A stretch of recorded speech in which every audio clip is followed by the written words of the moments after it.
Alhamdulillah wa syukurillah la haula wa la quwata illa billah wassalatu wassalamu ala rasulillah Muhammad ibn Abdullah. Alhamdulillah, segala puji milik Allah subhanahu wa ta'ala. Kita bersyukur kepada Allah pada pagi hari ini kita kembali dipertemukan oleh Allah subhanahu wa ta'ala.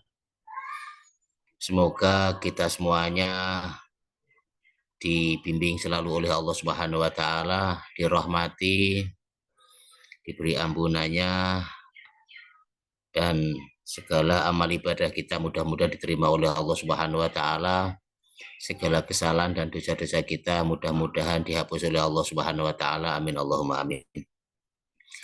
Salawat dan salam semoga selalu terlimpah curahkan kepada junjungan kita Rasulullah Muhammad Shallallahu alaihi wasallam,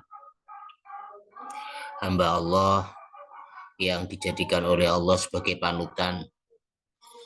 Semoga kita semuanya diberi syafaat oleh Rasulullah Muhammad Shallallahu alaihi wasallam. Sekarang kita akan melanjutkan yaitu surat Abasa. A'udzu billahi minasyaitonir rajim. Bismillahirrahmanirrahim. Abasa wa tawalla an ja'ahul a'ma ila akhir surah.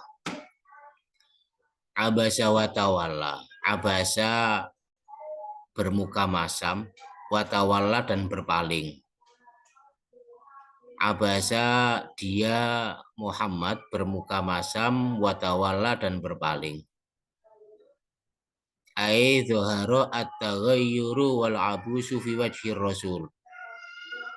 Artinya tampak perubahan dan kemasaman pada wajah baginda Kanjeng Nabi Muhammad Shallallahu alaihi wasallam. Abasa itu bermuka masam, ya tiba-tiba berubah ya. Ketika tiba-tiba itu berubah wajahnya jadi wajah yang masam ya, wajah kecut ibaratnya seperti itu karena nggak suka. Biasanya kalau nggak suka itu seseorang wajahnya akan berubah kecut, watawalla dan berpaling. Anja'ahul a'ma.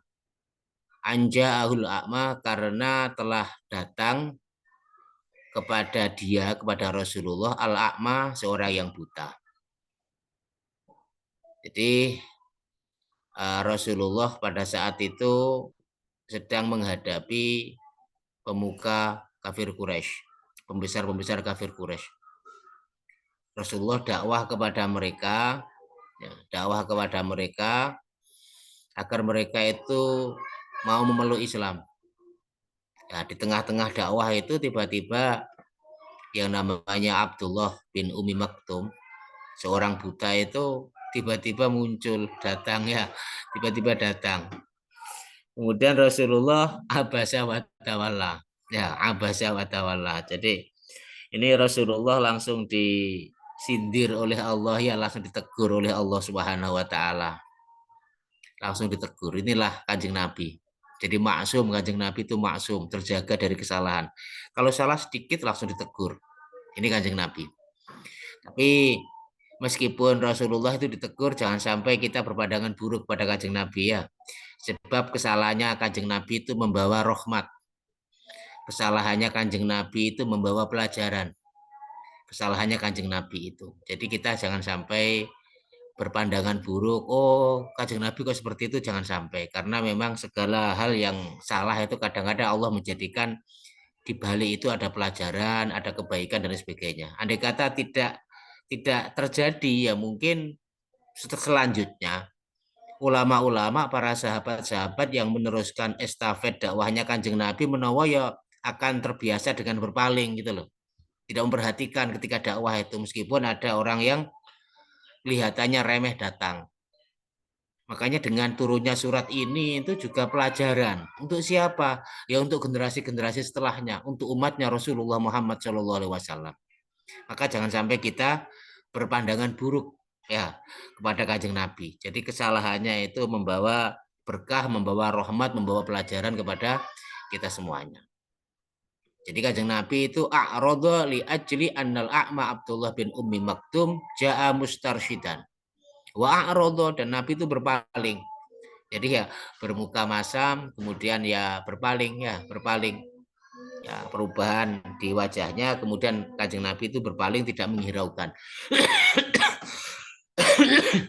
Ketika Abdullah bin Umi Maktum ini ja'ahu mendatanginya mustarsyidan untuk meminta petunjuk, untuk meminta petunjuk.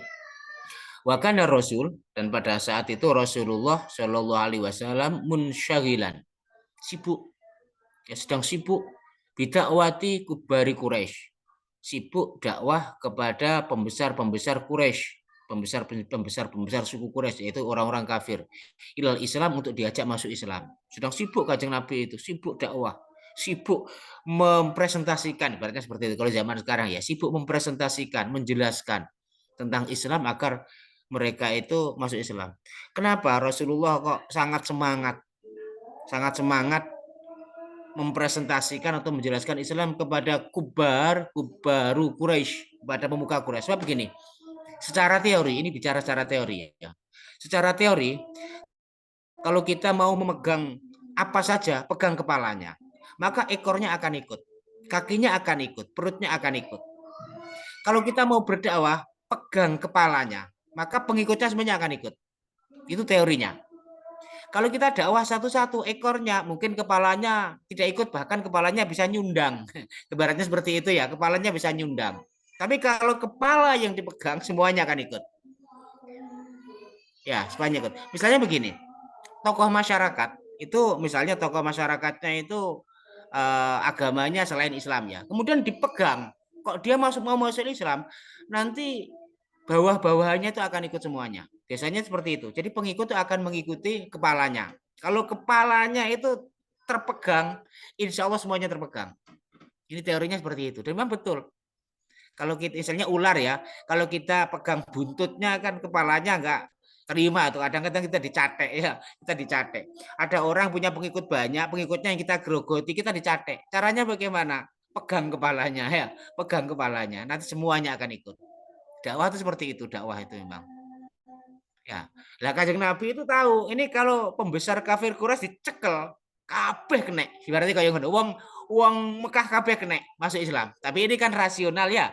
Allah berkehendak lain. Ini kan rasionalnya kan seperti itu logikanya.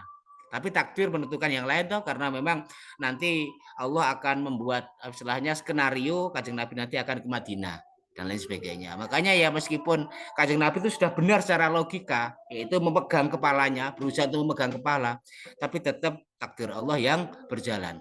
Berarti seperti itu. Tapi ini sudah betul. Langkahnya Kanjeng Nabi ini sudah betul. Apa itu pegang kepalanya? Pengikut akan ikut. Tapi kan diuji sama Gusti Allah ya, diuji sama Gusti Allah. Makanya ini cara mengamalkan ya ini ya. Jadi tadi sudah saya jelaskan bahwa jangan sampai kita berpandangan buruk pada Kanjeng Nabi. Kesalahannya itu membawa pelajaran. Kemudian yang kedua, cara mengamalkannya kita berusaha tidak berpaling dan muka masam kepada orang yang mau bertanya agama. Jangan sampai berpaling ya.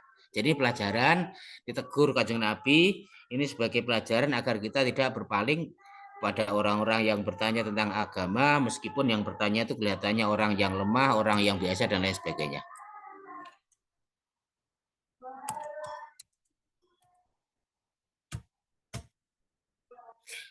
Wa ma yudrika la'allahu yazakka aw yadzakkaru fatanfa'ahu dzikra. Wa ma yudrika. Wa ma yudrika, tidakkah kamu ketahui? Tidakkah kamu tahu? La'allahu, bisa jadi dia itu yazakka, ingin membersihkan diri. Au yadzakkaru, atau dia itu ingin mendapatkan pelajaran fatanfa'u dzikra, dan pelajarannya itu bermanfaat. Ini ditegur oleh Allah Subhanahu wa taala. Kamu kan tidak tahu. Wa ayyu syai'in yaj'aluka 'aliman bi haqiqati amrihi. Rasul, dengan apa yang menjadikan kamu itu tahu sebenarnya urusannya dia itu apa? Ya, apa yang menjadikan kamu tahu urusan dia itu sebenarnya? Kok sehingga kamu itu kok berpaling, sehingga kamu kok tidak memperhatikan? Ya bisa jadi dia datang itu ya zakka. Bisa jadi dia datang itu la'allahu bisu'ali, bisa jadi dia bertanya itu tazakku nafsahu, untuk membersihkan dirinya, Mungkin dirinya itu sedang melakukan dosa, dia tuh tidak bisa tidur, tidak bisa makan karena mikirkan apakah ini perbuatan saya ini dosa apa tidak. Kalau dosa bagaimana caranya? Kemudian Abdullah bin Umi Maktum ini mendatangi Kanjeng Nabi. Piye jalan keluar, solusine piye? Aku kok nglakoni kaya ngene, berarti kaya ngono kuwi. Jadi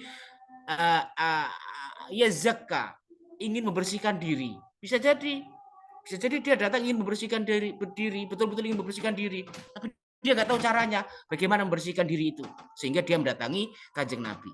Au yadzakkaru, atau bisa jadi dia juga ingin mendapatkan pengajaran. Ya, ingin mendapatkan pengajaran, ingin mendapatkan ilmu, piye carane? Nek kedadene kaya ngene piye misale? Bagaimana hukumnya? Bagaimana caranya dan lain sebagainya. Fatan fa'u dzikra. Maka kemudian pengajaran itu bermanfaat untuk dia. Jadi bisa jadi dia datang itu untuk bertanya dan pertanyaannya itu sifatnya bisa membersihkan dirinya dan juga tazakku nafsahu wa tatahhar. Bisa jadi ingin mensucikan dirinya karena mungkin dia telah berbuat dosa gitu loh.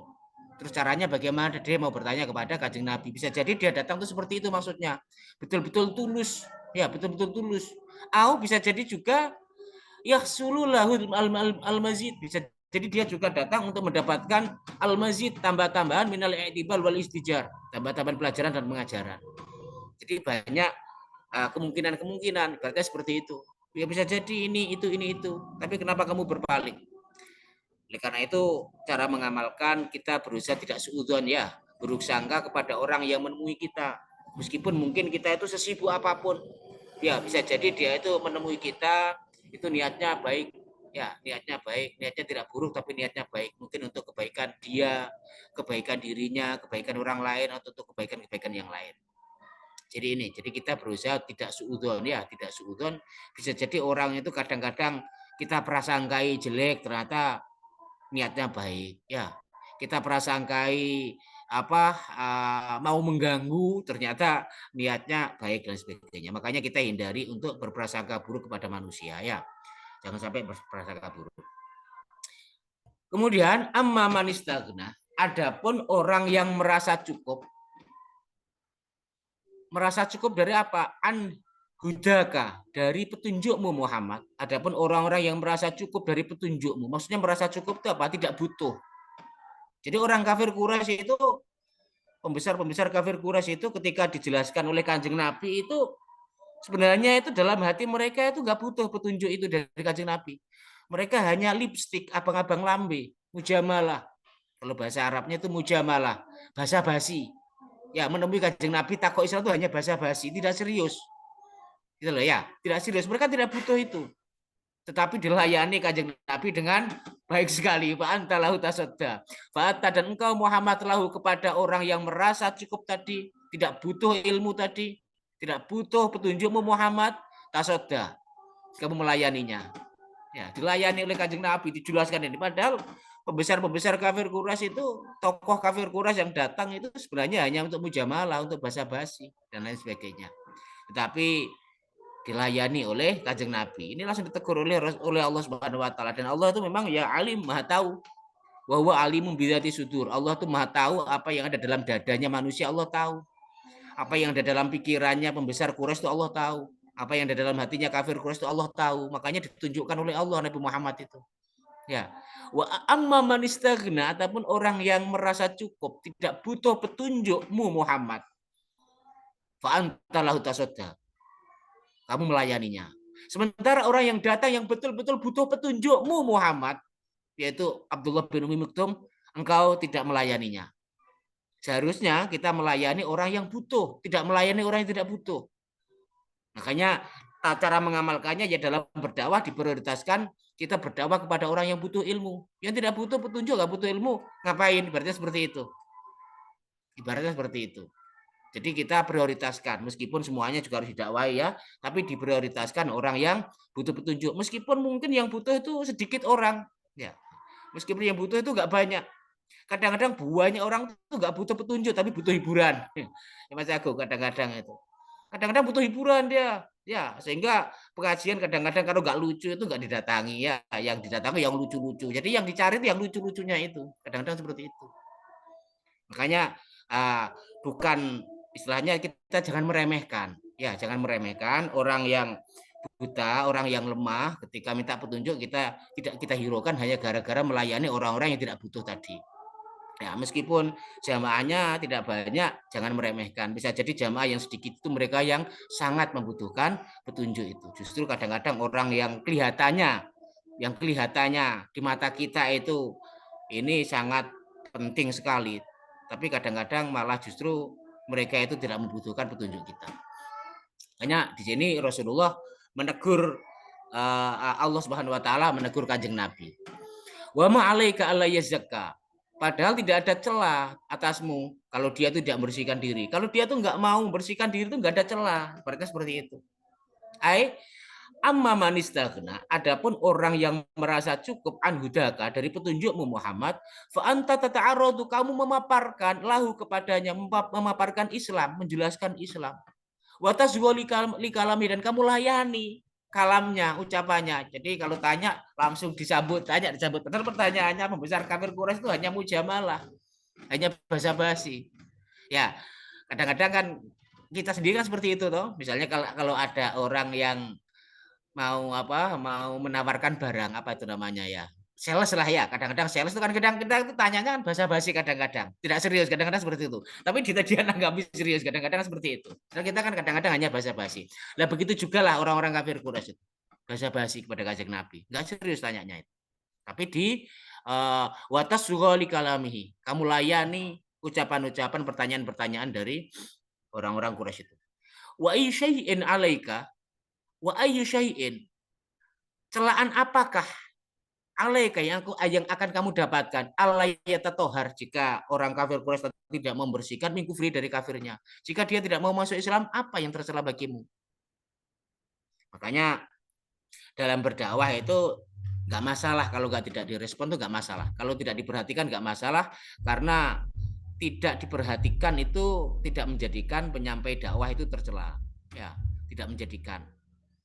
Jadi kita tidak perlu untuk bersedih, tidak ada celaan jika dakwah yang kita sampaikan itu tidak dihiraukan oleh yang pendengarnya, ya, yang pendengarnya. Jika tidak dihiraukan, tidak menjadi masalah itu.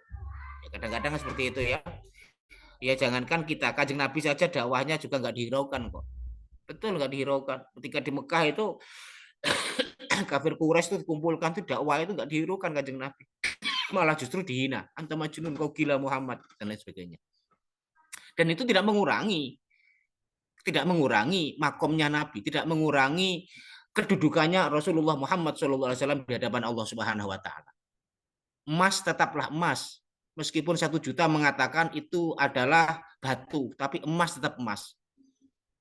Komentarnya manusia tidak akan merubah emas jadi batu. Ya, komentarnya manusia tidak menjadikan emas jadi batu. Emas tetap emas. Ya, emas tetap emas. Meskipun 1 juta orang mengatakan batu, tetap emas, tetap emas. Rasulullah Muhammad SAW, meskipun dikatakan majnun, meskipun tidak dihiraukan, meskipun dicuekin, Rasulullah tetap Rasulullah. Rasulullah tetap kekasihnya Gusti Allah. Rasulullah tetap Sayyidul Anbiya wal Mursalin. Tidak mengurangi sedikit pun derajat kedudukan Kanjeng Nabi Muhammad SAW. Meskipun diolok oleh kaumnya, meskipun tidak dihiraukan oleh pembesar-pembesar kafir Quraisy. Ya, ini. Jadi hal itu diolok, tidak dihiraukan, itu tidak menjadi celaan untuk Kanjeng Nabi Muhammad SAW. Ya. Jadi ayat berikutnya, wa amma man ja'aka yas'a. Adapun orang yang datang kepadamu Muhammad yas'a, dengan bersegera. Sebentar ya Mas Agung, ini ada suara musik, saya suruh dulu.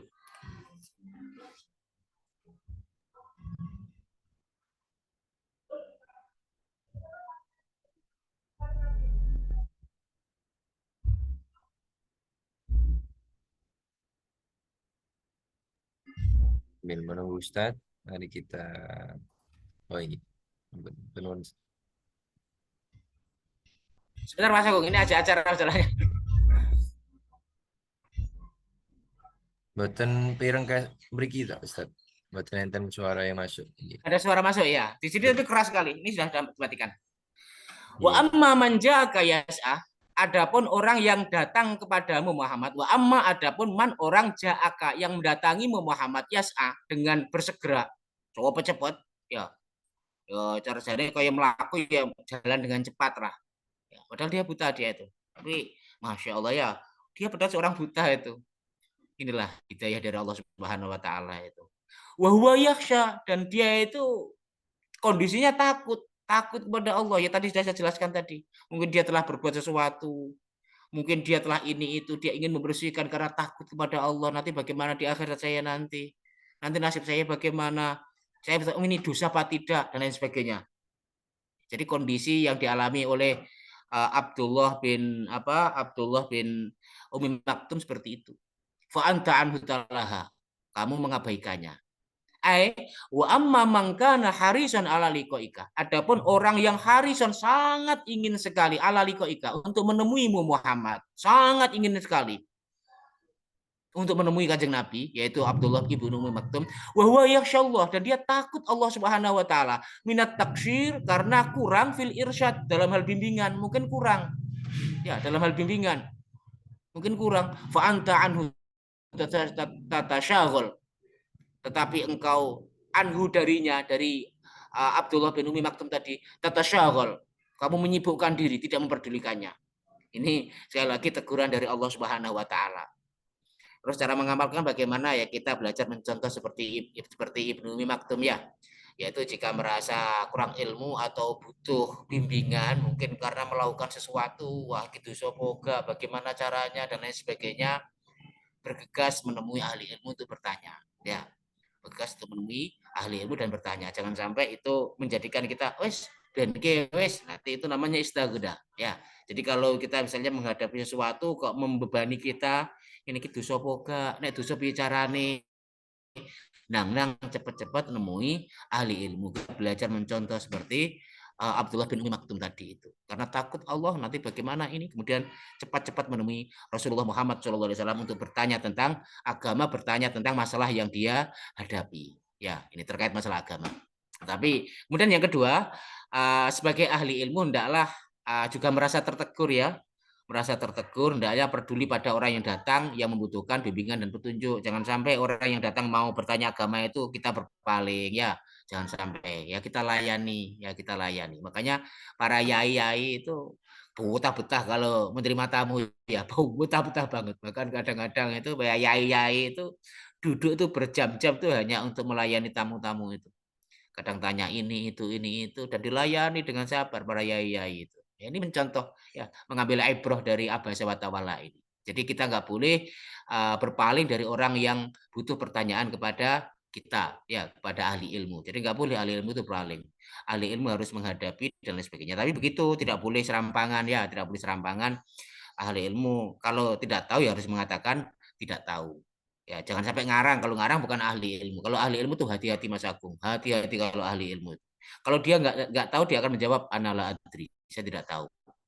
Ahli ilmu itu sangat hati-hati, takut kepada Allah. Ya, takut kepada Allah. Sama dengan Kanjeng Nabi kalau tidak mendapatkan wahyu ya tidak dijawab sampai datang wahyu. Berarti seperti itu. Kalau belum tahu, belum mengetahui ilmunya ya tidak dijawab sampai dia mengetahui ilmunya. Kala inna tazkirah. Kala sekali-kali jangan begitu Muhammad, jangan begitu Rasul. Inna tazkirah, sungguh surat ini, sungguh ajaran-ajaran Allah ini tazkirah sebagai peringatan. Faman syaa dzakarah, dan barang siapa menghendaki tentulah ia mengambil akan memperhatikannya. Ai laisal amru kama fa'alta ayyuhar rasul. Perintahnya Allah itu bukan seperti yang kamu lakukan. Sajane gak ngono. Tegar Gusti Allah ngono. Nek cara gampangane ngono. Sajane gak ngono Kanjeng Nabi, sajane gak ngono Rasul. Sajane gak ngono carane. Ya, carane gak ngono. Ya ini. Jadi carane apa? Ya sing butuh iku, sing wong sing apa yang butuh yang bertanya itu sebenarnya kamu layani. Yang enggak butuh enggak usah dilayani. Yang layani sing butuh wae berarti kaya ngono. Laisal amru kama fa'alta ya Rasul. Masalahnya enggak seperti yang kamu lakukan. Sajane enggak ngono. Berarti seperti itu. Perintahnya Allah enggak seperti itu. Inna hadhi surah mau'izatun laka. Sungguh surat ini mau'izatun laka. Mau'izah sebagai nasihat laka untukmu. Ya. Abasa wa tawalla ini nasihat untukmu. Walikulli dan setiap orang man sya'a yang menghendaki al-itiat, yang menghendaki nasihat.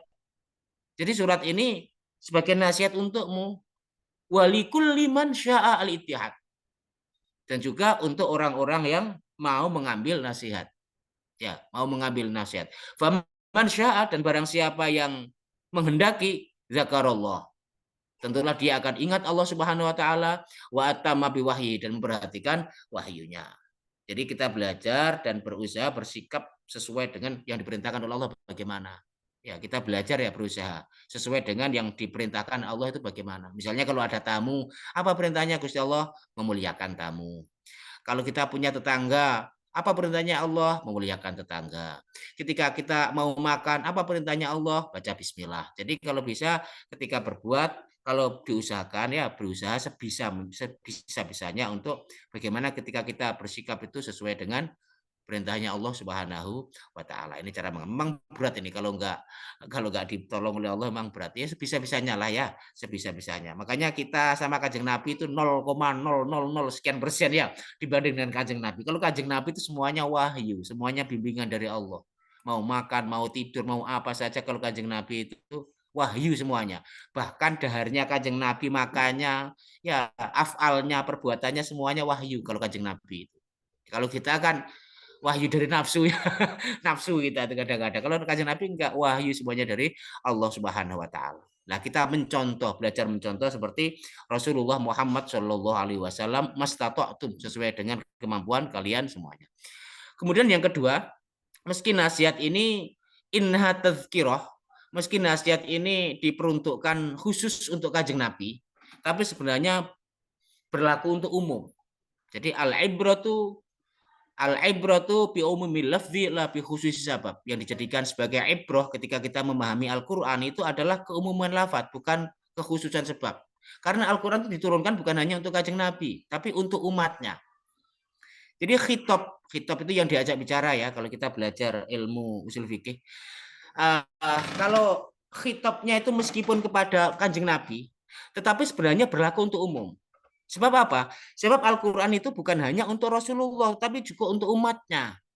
Kecuali kalau kalimat atau kata dalam Al-Quran itu khusus, betul-betul khusus ditujukan kepada Kanjeng Nabi, tidak untuk yang lain. Misalnya, khalisatan laka min dunil mu'minin. Ini khusus untukmu Muhammad, tidak untuk orang-orang mukmin yang lain. Nah, itu baru khusus Kanjeng Nabi. Sepanjang tidak ada taksis, tidak ada pengkhususkan, hanya untukmu Muhammad, tidak untuk orang-orang mukmin, berarti sepanjang tidak ada kalimat itu berarti untuk orang mukmin semuanya. Jadi nasihat ini meskipun ditujukan kepada Kanjeng Nabi juga ditujukan kepada orang-orang, kepada kita semuanya, khususnya orang-orang yang mau mengambil nasihat dari surat Abasa wa Tawalla ini. Fi suhufi mukarramah, di dalam kitab-kitab yang dimuliakan. Wahyu ini, Al-Qur'an ini, ayat ini termasuk Abasa wa Tawalla ini di dalam kitab-kitab yang dimuliakan.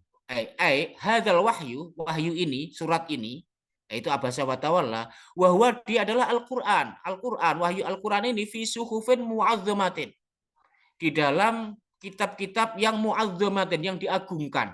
Apa itu Lauhul Mahfud? Ya, maksudnya di sini adalah Lauhul Mahfud. Suhufin mu'azzamah. Jadi kitab besar, kitab induk itu namanya kitab Lauhul Mahfud. Di dalamnya itu ada kitab Injil, ada kitab Taurat, ada kitab Zabur, ada kitab Al-Quran, dan kitab-kitab lain yang mungkin tidak dikisahkan, tidak diceritakan kepada kita oleh Allah Subhanahu wa taala. Dan Al-Quran ini ada dalam Lauhul Mahfud, ya, ada dalam Lauhul Mahfud. Yaitu kitab yang dijaga, yang ada dalam sisi Allah Subhanahu wa taala. Ini fi suhufin mu'azzamatin, yaitu di dalam kitab-kitab yang diagungkan.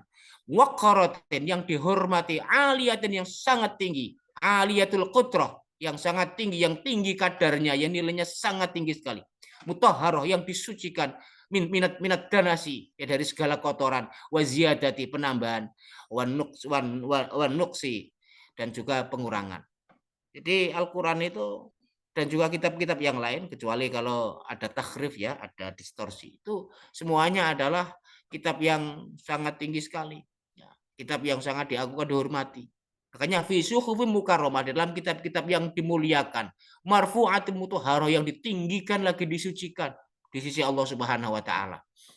Ya, jadi di sisi Allah di sana itu kitab ini ditinggikan sekali, kitab Al-Qur'an ini. Makanya kita muliakan ayat-ayatnya Allah, Al-Qur'an kita muliakan, kita agungkan karena di alamnya malaikat Al-Qur'an juga diagungkan. Di sisi Allah itu Al-Qur'an itu diagungkan. Jadi di alam-alamnya para malaikat di wallahu alam ya di alam apa itu di sini jelas-jelaskan ya dihormati, dimuliakan, diagungkan dan lain sebagainya. Kemudian yang diturunkan di bumi yaitu Al-Qur'an yang sekarang sudah berbentuk mushaf karena ditulis itu makanya kita agungkan ya, kita agungkan, kita sucikan, kita muliakan. Ya, makanya misalnya saja kalau ada Al-Qur'an kok tercecer, ya kita ambil, kita simpan ya jangan sampai melecehkan Al-Qur'an, ya jangan sampai misalnya ada Al-Qur'an kok jatuh kita ambil kita taruh, kalau bisa menaruhnya di tempat yang mulia, ya. Jangan sampai Al-Qur'an ditaruh di tempat yang hina, kotor misalnya ya di WC nggak boleh. Al-Qur'an taruh di WC. Al-Qur'an taruh di dapur nggak boleh. Nggak boleh ya. Jangan ditaruh di tempat yang kotor. Dalam rangka untuk apa? Untuk memuliakan Al-Quran. Karena Al-Quran itu mulia. Al-Quran itu suci. Jangan ditaruh di tempat kotor. Al-Quran itu mulia. Jangan ditaruh di tempat yang hina. Makanya kita agungkan Al-Quran. Kita sucikan Al-Quran. Ya, kita hormati, kita muliakan, kita cintai. Makanya kita mencium Al-Quran. Misalnya habis membaca Al-Quran, kita cium. Itu adalah ekspresi dari kecintaan kita. Ustaz itu sering kalau habis baca itu saya ciumi Al-Quran karena senang ya cinta senang sekali sama Al-Quran itu saya diciumi ya saking senangnya bukan beta ada orang yang mengatakan beta enggak beta itu oh senang kok beta ya senang kok beta ini ada perintahnya ini Al-Quran harus disucikan harus diagungkan harus dimuliakan cara satu memuliakan ya seperti itu misalnya kita cium kita taruh kita dekap ya saking cintanya kita saking senangnya kita dekap kita baca kita ajarkan nah ini adalah bentuk-bentuk ekspresi untuk mengagungkan apa yang disuruh Allah untuk mengagungkan. Apa itu? Ya Al-Quran ini. Ya, Al-Quran itu tinggi di hadapan Allah, maka kita tinggikan. Jangan sampai kita rendahkan Al-Quran. Kita ajarkan, kemudian yang paling penting lagi, kita berusaha untuk mengamalkan. Ini yang paling penting. Ya, Rasulullah itu adalah Al-Quran yang berjalan. Itu Rasulullah Muhammad Shallallahu Alaihi Wasallam. Dan Al-Quran itu steril dari kesalahan. Steril Al-Quran itu tidak ada salah sama sekali baik dari sisi bahasa dari sisi isi dari sisi apa saja kalau salah yang salah bukan Al-Qurannya tapi yang memahaminya jadi bahkan dari sisi bahasa nggak ada satupun yang salah Al-Quran semuanya benar ya semuanya benar tidak ada penambahan tidak ada pengurangan bahkan orang-orang orientalis pun mengakui tentang keautentikan Al-Quran ini mulai dari zaman dulu sampai sekarang tidak ada penambahan tidak ada pengurangan beda dengan kitab-kitab yang lain ya berbeda-beda. Kemudian berikutnya BID Sawaroh di tangan para penulis yaitu malaikat-malaikat yang menulis di Al-Quran itu ditulis di dalam kitab Lauhul Mahfuz tadi ya Kiromim Baroroh yang mulia lagi berbakti siapa itu malaikat BID malaikati katba jadi Al-Quran itu ditulis oleh malaikat-malaikat penulis Sufarok bainallah wa khalqihi sebagai perantara di antara Allah dan ciptaannya jadi malaikat itu fungsinya adalah sebagai perantara. Makanya malaikat itu sangat berbakti sekali. Di mereka itu kiromul kholki, ya, khuluki, kiromul kholki, ciptaan yang paling mulia. Malaikat itu ciptaan yang paling mulia. Akhlakum wa af'aluhum barotun zohirotun. Akhlak mereka, perbuatan itu mereka itu barotun. Sangat berbakti. Tohirotun lagi suci. Ini akhlaknya para malaikat.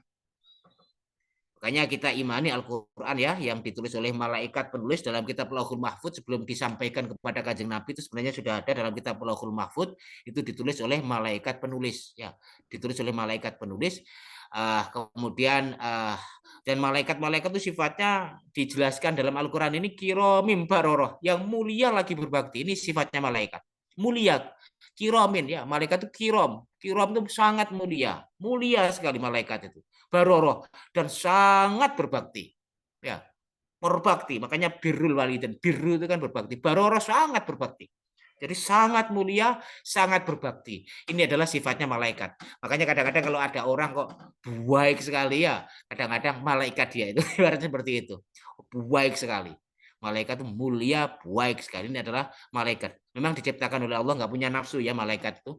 Diciptakan oleh Allah, nggak punya nafsu. Diciptakan oleh Allah sebagai makhluk yang sangat mulia, sangat berbakti. Mereka hanya sam'an wa ta'atan kepada Allah Subhanahu wa Ta'ala. Ini para malaikat. Makanya cara mengamalkan ya kita belajar berusaha mencontoh akhlaknya para malaikat ya. Meskipun kita manusia bukan malaikat, tetapi kita contoh sifat-sifatnya malaikat. Apa diantaranya itu sangat berbakti kepada Allah, taat kepada Allah itu malaikat. Ya taat kepada Allah. Apa saja yang diberitakan oleh Allah tidak satu pun ya jangankan satu ya, tidak 0,00 sekian pun yang dilanggar oleh malaikat. Semuanya akan dijalankan oleh malaikat. Ini malaikat ya, ini malaikat. Makanya kalau kita berbuat salah ya kita bukan malaikat ya, kita bukan malaikat. Kalau malaikat nggak pernah salah, pasti berbakti dan lain sebagainya. Kemudian kita belajar mencontoh seperti malaikat juga apa itu ya baroroh ya, sangat berbakti, mulia, ikhlas, tulus. Ya otomatis sesuai dengan kemampuan yang diberikan oleh Allah Subhanahu wa taala kepada kita semuanya. Ini mungkin Mas Agung bisa sampaikan sampai ayat 16 insya Allah kapan-kapan kita lanjutkan. Ya, matur sangat Ustaz. Jazakallahu khair atas pemaparan dari tafsir ayat 1 sampai dengan ayat ke-16 dari surah Abasa ini. Monggo. Dari hadirin, apabila ada yang ingin ditanyakan atau didiskusikan atau menanyakan hal yang lain, monggo silakan. Iya, menawi yang kami pahami, gitu, Ustaz, dan pernah kami dengarkan bahwa Abdullah Ibnu Umi Maktum ini yang pernah bertanya pada Rasulullah mengenai ketika beliau apakah masih wajib atau masih atau apa istilahnya ya wajib untuk mendatangi masjid ketika azan tiba begitu ya karena beliaunya buta dan tidak ada yang mengatakan dan rumahnya jauh. Apakah itu betul ini? Saya kurang tahu Mas Agung ya, tapi kalau dalam ayat ini ayatnya ayat Makiyah ini Mas Agung. Ini masih di Mekah kondisinya. Jadi besar kafir Quraisy di sini adalah di Mekah. Ini ayat Makiyah. Kalau di Mekah itu belum ada azan. Azan itu adanya di Madinah. Jadi azan itu di Madinah, di Mekah belum ada azan. Karena di Mekah itu belum kewajiban sholat itu kan kalau nggak salah Isra Mi'raj itu tahun ke-11 Hijriah kalau nggak salah itu. Jadi ini posisinya di Mekah bukan di Madinah. Kalau nggak salah seperti itu ya, kalau nggak salah. Tapi coba Baik, nanti saya tak cari lagi. Saya mohon maaf kalau saya salah ya, saya mohon maaf. Saya mohon maaf. ya Kalau Ustaz. nggak salah ini ayat Makiyah kalau nggak salah ya. Tapi saya mohon maaf kalau saya salah. Saya mohon maaf Ya sekali. Ustaz. Menawi yang kami ingat memang beliau yang bertanya kepada Rasulullah dan dijawab selama azan masih terdengar dari rumahmu ya kamu sebaiknya tetap ke masjid. Ya, itu kan berarti Ini mungkin kasusnya di pertanyaannya Madinah itu juga. kayaknya Mas Agung itu Iya, kasusnya. ketika berada di Madinah gitu. Baik. Ya, di Madinah. Makanya kita cek dulu apa ayat ini, surat ini Makiyah apa Madinah. Saya nggak ngecek ya. Cek dulu ayat ini Makiyah apa Madinah. Madinah. Aku nggak ngecek. Kalau di tafsir Muyassar tidak ada penjelasan. Kalau di tafsir yang lain biasanya ada. Iya, baik. Berarti untuk ketika urusan beliau ini ingin bertanya pada Rasulullah, Bentar Mas apa? Agung ya, saya ceknya dulu. Ini Madinah anak Madaniyah apa Makiyah ini? Iya, baik, Ustaz. Enggak, artinya yang ditanyakan Makiyah ini Mas Agung, Makiyah ini. ya, ya, berarti memang bukan pertanyaan tersebut, Ki. Bukan, bukan, Apakah bukan. ada keterangan, Ki, Ustaz? Apakah waktu itu ketika ayat turun, kemudian Rasulullah mendengarkan pertanyaan dari uh, sahabat Abdullah ibnu Umi Maktum ini tentang apa, begitu? Atau apakah ada keterangan? Saya kebetulan belum membaca tafsir yang lain ya. Ini saya hanya membaca dari tafsir apa Muyasar saja. Saya belum baca dari tafsir-tafsir yang lain. Biasanya saya baca Mas Agung, tapi ini kemarin tidak sempat membaca. Biasanya saya juga membaca sebagai perbandingan. Biasanya juga ada keterangannya dari tafsir-tafsir yang lain. Dan ketepatan saat ini saya belum membaca tafsir-tafsir yang lain sehingga belum mengetahui kira-kira apa yang ditanyakan oleh Abdullah bin Umi Maktum tadi. Baik, betul nuwun sangat Ustaz. Mungkin hadirin yang lain ada yang ingin didiskusikan atau ditanyakan. tadi kalau keterangan saya itu kan prediksi Mas Agung ya, ya contoh lah kira-kira gitu loh. Kira-kira itu seperti itu. Tapi meskipun apa ibaratnya ya hanya untuk memudahkan pemahaman saja. Jadi Baik, tidak persis seperti apa yang saya ucapkan. Ya itu bisa jadi, bisa jadi, bisa jadi. Karena memang saya belum membaca dan lain sebagainya itu hanya untuk memudahkan pemahaman saja. baik, menurut saya. Kalau tidak salah juga ya, ada segolongan umat Islam waktu mungkin apakah ketika zaman Rasulullah ataukah di zaman sahabat ataukah di tabiin begitu. Itu ngapunten ya termasuk yang memang orang Islam namun kadang-kadang apa ya seperti mengolok Nabi dengan membaca surah ini begitu dalam bacaannya begitu. Kalau nggak salah ada yang seperti itu Ustaz. Kalau orang Islam, kalau niatnya mengolok, ya bisa dipastikan dia orang munafik, Mas Agung. Ya orang mungkin orang munafik ya. Ya, kalau orang munafik ya bisa dipastikan itu untuk mengolok-olok itu orang-orang munafik itu. Iya Pak Ustaz. Tapi di penjelasan di ayat-ayat awal tadi dijelaskan bahwa kesalahan Rasulullah membawa banyak rahmat.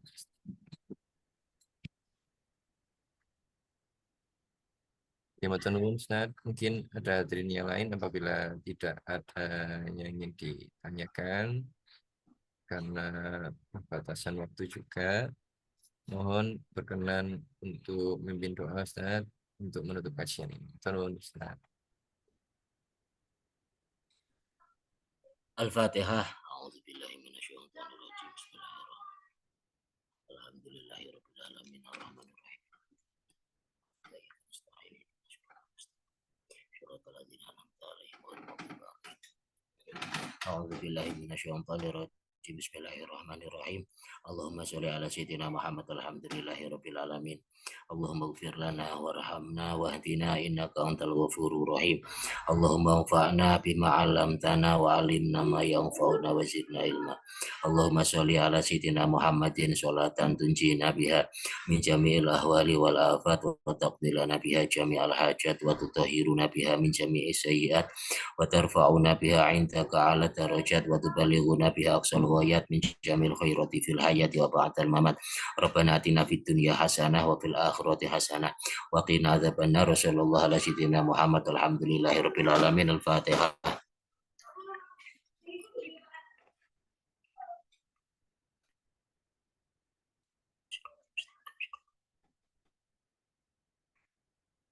Dari saya cukup sekian ya. Mudah-mudahan apa yang saya sampaikan jika saya salah saya mohon maaf sebenarnya yang sebesar-besarnya. Makanya diteliti dulu apa yang saya sampaikan. Jika benar silahkan diambil, jika salah jangan diambil. Kadang-kadang manusia itu juga salah tulisan dan sebagainya. Kadang-kadang juga pengetahuannya juga kurang. Makanya mudah-mudahan kita bisa mengambil apa yang paling baik untuk kita. Wabillahi taufiq walhidayah waridhu. Wassalamualaikum warahmatullahi wabarakatuh. Waalaikumsalam warahmatullahi wabarakatuh. Betul sangat Ustaz. Kita akhiri kajian pagi ini dengan bacaan Alhamdulillah. Alhamdulillah. Ini istighfar. Bismillahirrahmanirrahim. Dan doa kafarul majelis. Bismillahirrahmanirrahim. Subhanakallahumma wa bihamdika. Asyhadu an la ilaha illa anta astaghfiruka wa atubu ilaik. Terima kasih dan mohon maaf. Ihdinas siratal mustaqim. Wassalamualaikum warahmatullahi wabarakatuh. Waalaikumsalam warahmatullahi wabarakatuh.